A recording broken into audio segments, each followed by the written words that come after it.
président des anciens combattants, les porte-drapeaux, mesdames et messieurs, les membres des anciens sapeurs-pompiers de Meurchin et des environs.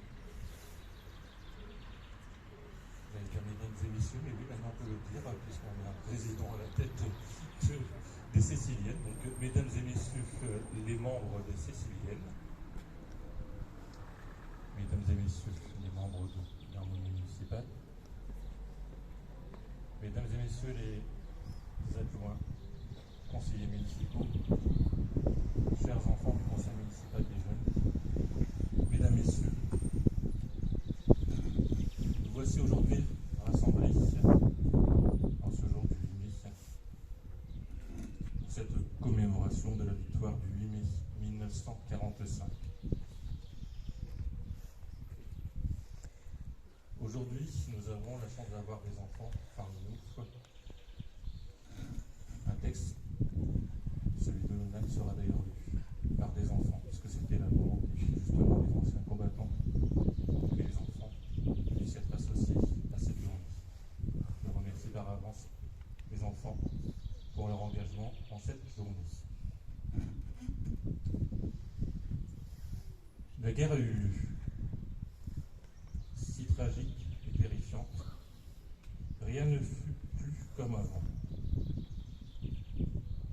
Rassemblés et fraternels, nous ne l'oublions pas. La guerre a eu lieu. Si proche et dramatique. Le visage de l'Europe en est changé.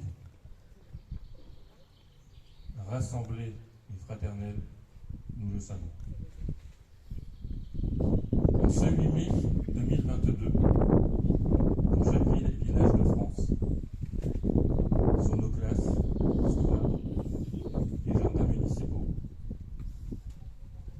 devant nos monuments aux morts et mémoriaux, nous commémorons le 77e anniversaire de la fin de la Seconde Guerre mondiale en Europe avec une singularité toute particulière, en écoutant les douloureux échos du temps.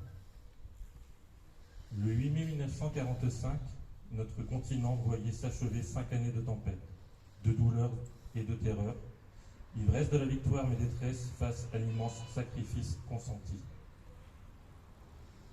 Dans cette joie bouleversée, les embrassades n'ont fait oublier qu'un temps les villes ruinées, les campagnes exsangues, les proches disparus, les restrictions. L'humanité a payé le plus lourd tribut de son histoire. Elle a vu la barbarie nazie franchir le seuil de l'inhumanité et de l'indicible. Elle a découvert, stupéfaite et horrifiée, qu'elle pouvait s'anéantir elle-même. Chaque année, avec fidélité, avec reconnaissance, la nation porte son regard et son affection en direction de celles et ceux qui sont morts pour elle, vers celles et ceux qui ont combattu avec abnégation et qui ont contribué à abattre le fléau nazi. Nous nous souvenons du combat acharné des armées françaises et des armées alliées sur tous les fronts. Des Français, libres, qui n'ont jamais cessé la lutte, du courage des résistants de l'intérieur de chaque Française et Français qui a refusé l'abaissement de cette armée des Lumières dans l'obscurité. Dans les pas du général de Gaulle, ils ont permis à la France de rester la France. Pour notre pays, ce combat prit de nombreux visages et la victoire mille chemins. Elle exigea tant de courage, de larmes, de deuil et de sacrifices. Il y a 80 ans, en 1942, la phalange héroïque des Français de Bir Hakeim tint tête aux divisions italiennes et allemandes. Dans un océan de sable, ils ont résisté à tous les assauts. Ils incarnent aujourd'hui encore l'orgueil de notre pays. Ils font vibrer le cœur des peuples unis. Nous nous souvenons aussi du raid mené sur le port de Dieppe, du sacrifice des soldats canadiens, britanniques et américains qui ont ouvert la voie de la libération de la France. Nous entendons encore les cris et les pleurs des raflés du terrible mois de juillet 1942, ceux des victimes, femmes, hommes et enfants de l'ignominie et de la folie criminelle. Nous, qui savons la fragilité de la paix, et c'est encore plus vrai aujourd'hui, le passé nous instruit, les morts nous instruisent. La mémoire est un héritage autant qu'elle est une leçon. D'abord, l'unité de la France qui n'est jamais aussi forte que lorsqu'elle est rassemblée et solidaire comme aujourd'hui, que lorsqu'elle se soustrait à la fureur des dissensions et des divisions, que lorsqu'elle regroupe le meilleur d'elle-même pour construire les ambitions du Conseil national de la résistance. Ensuite, le chemin de l'Europe qui fut le seul pour la réconciliation des nations européennes, qui a été façonné par les rêves de plusieurs générations successives, qui demeure celui de l'espérance dans le progrès collectif, celui du refus du nationalisme, celui d'une fraternité diverse. Enfin, ce chemin de l'unité et de l'Europe n'est rien sans l'attachement viscéral de la France à la dignité de l'homme et à ses droits fondamentaux. Ce combat, nous le poursuivons ensemble, inlassablement. En français, en européen, en femmes et hommes et humains. Madame Marine Bailly, représentante aujourd'hui des anciens combattants, également adjointe aux commémorations.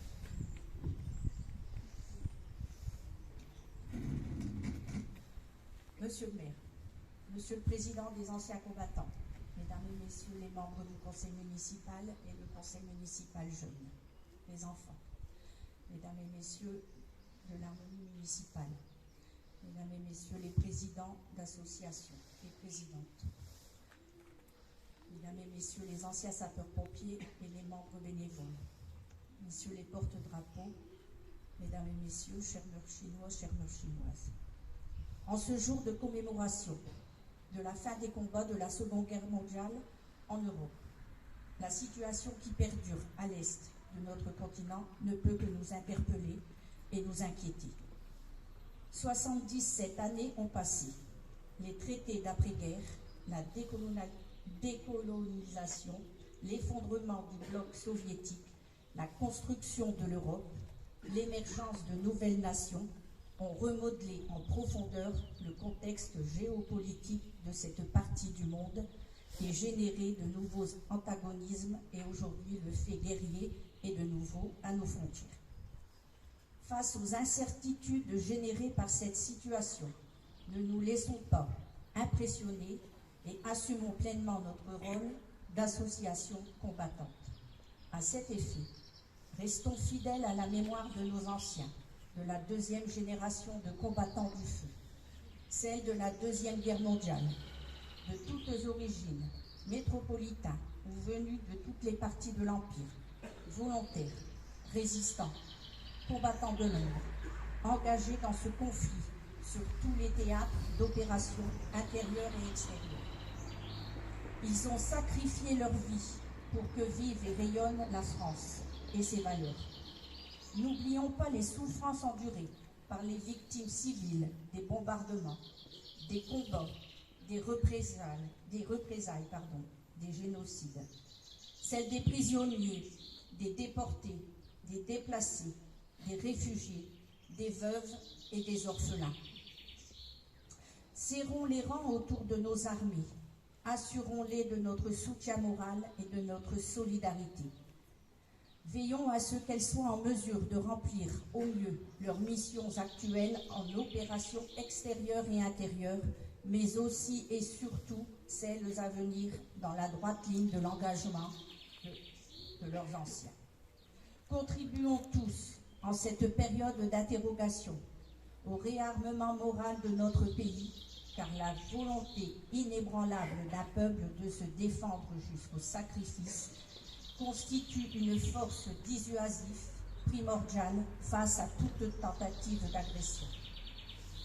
Il passe par la fidélité de notre drapeau et à nos institutions, par le renforcement de l'esprit de défense et notre engagement personnel et collectif en termes de mémoire et d'action civique, particulièrement auprès des jeunes générations. Face à ce nouveau défi, l'Union nationale des combattants, association combattante centenaire, se doit plus encore d'être présente et active.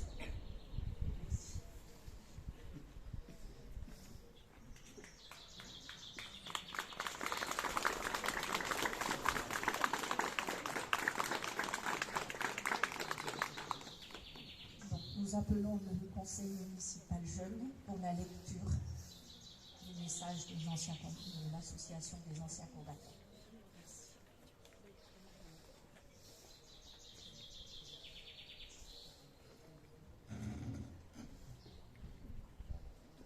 Le 8 mai 1945, l'Allemagne nazie capitulait sans condition devant les armées alliées.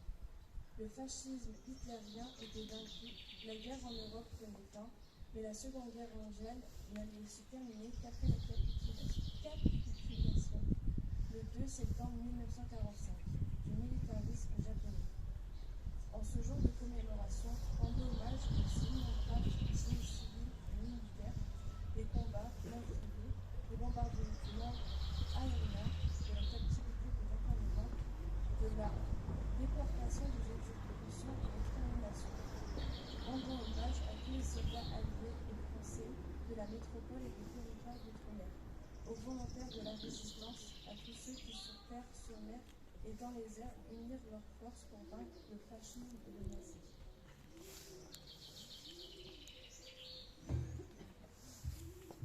Pour l'Union française des associations des combattants et de victimes des guerres,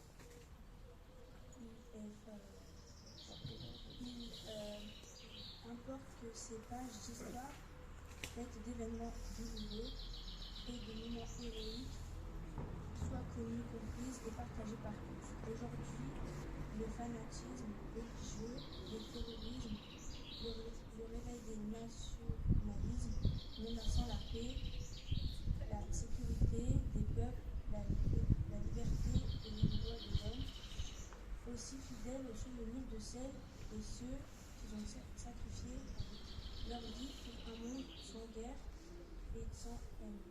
L'Union française des associations de combattants et de victimes de guerre appelle tous nos citoyens à poursuivre le combat en faveur de la solidarité et de la paix. Vive la République, vive la France.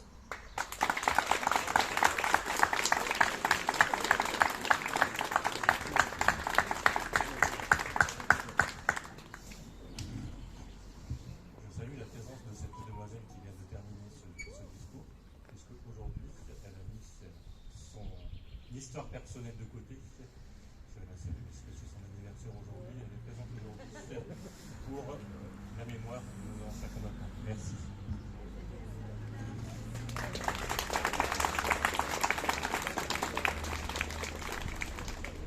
Je propose une minute de recueillement.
Fermez le banc.